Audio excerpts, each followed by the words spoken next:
मुंबई से इस वक्त की एक और अहम खबर। रियासती वजीर और एनसीपी लीडर नवाब मलिक ने ऐलान किया है कि भीमा कोरेगांव केस की जांच रियासती हुकूमत अलग से कराएगी।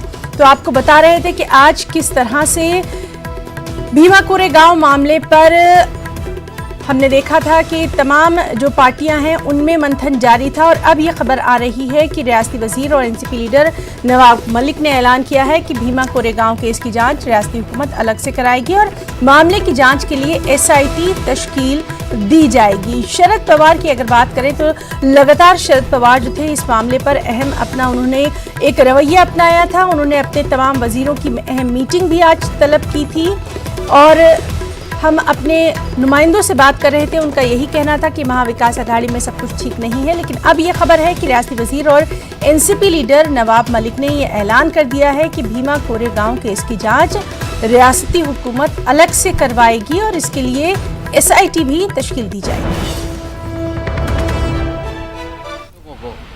इस सेक्शन में प्रोविजन है कि राज्य सरकार उस पर जांच कर सकती है, और सुप्रीम कोर्ट में जब ये यलगार परिषद का मामला गया तो सुप्रीम कोर्ट ने जमानत नाकारी थी लोगों को, लेकिन उसके ऑब्जर्वेशन में था कि इसमें सखोल चौकसी की ज़रूरत है, कहीं ना कहीं चीज़ें गलत तरीके से हुई है। सुप्रीम कोर्ट का ऑब्जर्वेशन, पवार साहब का खत, सेक्शन 10 ऑफ एनआईए एक्ट राज्य सरकार को अधिकार देता है एसआईटी अपॉइंट करने का। गृह मंत्री उसको कानूनी प्रक्रिया करके अपॉइंट करेंगे। केंद्र सरकार को कोई भी मुकदमा अपने पास लेने का अधिकार है, जिसको मुख्यमंत्री ने अगर कोई ग्रीन नोट दिया है उससे किसी भी प्रकार का विवाद नहीं।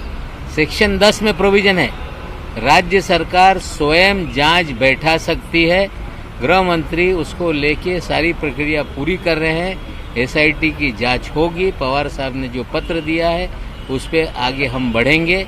और पहले दिन से एनसीपी की भूमिका थी कि जो भी यलगार परिषद को लेके मुकदमा दर्ज किया गया ये फर्जीवाड़ा है। सुप्रीम कोर्ट का भी ऑब्जर्वेशन है, और एसआईटी के माध्यम से हमें अपेक्षा है कि सारी चीजें जनता के सामने आएगी। आगे सर सवाल बुनियादी सर एक मिनट नाज़रीन, इस पर मजीद बातचीत के लिए हमारे साथ मौजूद हैं हमारे साथी अमित राय। अमित, आपसे जानना चाहेंगे, काफ़ी अहम खबर, और लगातार शरद पवार को हमने देखा था कि उन्होंने काफ़ी उनका सख्त रवैया रहा था भीमा कोरेगांव केस की जांच के ताल्लुक से। अभी के लिए क्या कुछ तफसीलात?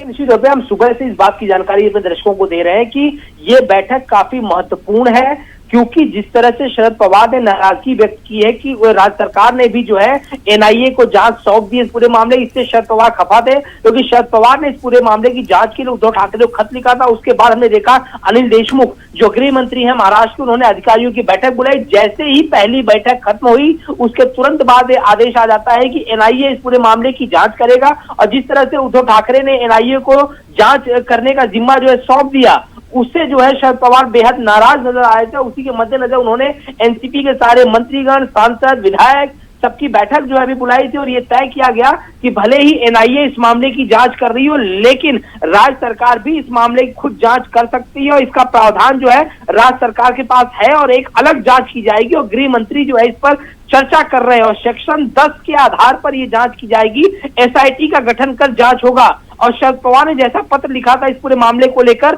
उसी आधार पर राज्य सरकार जो है इस मामले की जांच करेगी और दोषियों पर कार्रवाई करेगी। यानी ये कह सकते हैं कि दो चीजें निकल सामने आ गई कि इस पूरे मामले को लेकर केंद्र सरकार वर्सेस राज्य सरकार, और उससे भी बड़ी खबर यह है कि जिस तरह से उद्धव ठाकरे ने सहमति दे दी थी यहाँ पे कि इस पूरे मामले की जांच जो एनआईए करेगी, उसके बाद शरद पवार का जो है बैठक लेना, गृह मंत्री को जो है आदेश देना, गृह मंत्री का एसआईटी का गठन करना और एक अलग तरह से राज्य सरकार का जांच करना, कहीं ना कहीं महाविकास अघाड़ी में सब कुछ ठीक नहीं चल रहा है, इस बात को इशारा साफ तौर पे हो रहा है।